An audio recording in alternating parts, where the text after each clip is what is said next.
ভিনিসিয়া junior বলে stop crying. আরে ভিনিসিয়া junior যতবার চ্যাম্পিয়ন্স লিগ জিতছে তোমরা ততবার চ্যাম্পিয়ন্স লিগের ফাইনালে উঠতে পারো নাই, একটা মাত্র কাপ জিতছো তোমরা। আর তোমরা ভিনিসিয়া জুনিয়রকে বলে stop crying.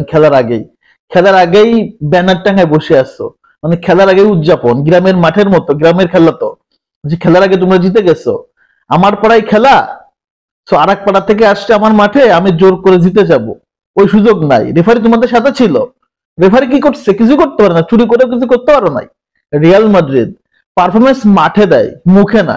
Real Madrid coach Carlo Ancelotti কখনো খেলার আগে কিছু বলে না, অতিরিক্ত বলে না। এর ফিরতিলে ওয়েলকাম সান্তিয়াগো বার্নাবেউতে, সেখানেও কিন্তু রিয়াল মাদ্রিদ কিছু বললো না তোমাদের, এক্সট্রা কিছু বলবে না। পরের মাঠে যাবা, আতিথ্যতা দিবে, শেষে তোমাদেরকে বিরিয়ানির প্যাকেট ধরাই দিবে। এটাই স্বাভাবিক এবং এটাই Real Madrid. Real Madrid coach Carlo Ancelotti এবং পেপ গার্দিওলার ভিতরে অনেক অনেক ডিবেট করেন, কোথায় কার্লো আনচেলত্তি, কোথায় পেপ গার্দিওলা। এমন একটা হাসপাতাল টিম নিয়ে সিটিকে সিটির মাঠে ইতিহাস লিখে চলে আসছে, it's Real Madrid, it's Pep Guardiola, it's Pep Guardiola না, it's Carlo Ancelotti, don. So overall মিলে একটা কথা আমি বলতে চাই সবসময় যে অতিবার বেরো না। তারপর হচ্ছে আগুয়েরও অতি কথা বলো না, খেলার আগে অতিরিক্ত কথা বলা ঠিক না। এটা রিয়াল মাদ্রিদ ভাই, যে কোনো সিচুয়েশনে, যে কোনো মাঠে, যে কোনো অপোনেন্টের কাছে রিয়াল মাদ্রিদ সবসময় ফেভারিট। আর সেটা তো চ্যাম্পিয়ন্স লিগের ম্যাচ। অনেক অনেক কথাবার্তা হয়েছে, অনেক অনেক কাহিনী হয়েছে, ভিনিসিয়া জুনিয়র মাঠে প্রমাণ করছে। অনেকে এমবাপ্পেকে বলছিল যে Mbappe from Daraz, Mbappe from online.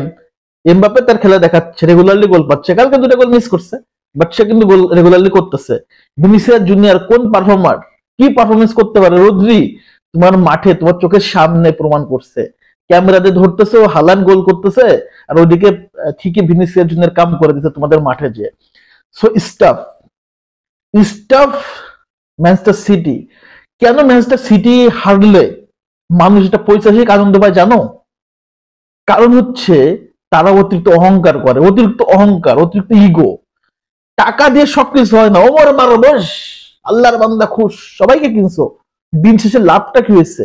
ফলাফলটা কি? দিন শেষে রিয়াল মাদ্রিদ তাদের কামটা সেরে চলে গেছে তোমাদের মাঠে, আঙ্গুল চুষো তোমরা বসে বসে। অতিরিক্ত ফাল পারো না, অতিরিক্ত ফাল পারা ফুটবল না। আমাদের হচ্ছে কি বলে এটারে, আগের একটা কথা বললো ভাই, এগুলো কি একটা লিজেন্ড প্লেয়ার, এগুলো বলা মানায়, সাজে শোভা পায়?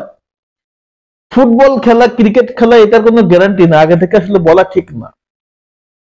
রিয়াল মাদ্রিদ তাদের জার্সি আছে, রিয়াল মাদ্রিদ কেন চ্যাম্পিয়ন্স লিগটাকে আসলে ওন করে, কেন বাপদাদার সম্পত্তি মনে করে, এটা কিন্তু ক্লিয়ার করছে। এবং কার্লো আনচেলত্তি যে ডন, কোচদের ডন, ঠান্ডা মাথায় কিভাবে খেলতে হয়, রেজাল্ট বের করতে কার্লো দেখা দিচ্ছে। এবং at the same time salute Vinicius junior, গতকালকে কোন রকম কোনো চিল্লাপাল্লা করে নাই, কোনো ক্রাউড করে নাই, সে ঠান্ডা মস্তিষ্কে যে কতটা ভয়ঙ্কর গার্দিওলার চোখের সামনে এবং রদ্রির চোখের সামনে কিন্তু একদম স্পষ্ট ক্লিয়ার করে। So salute Real Madrid, so salute Carlo Ancelotti, এবং at the same time love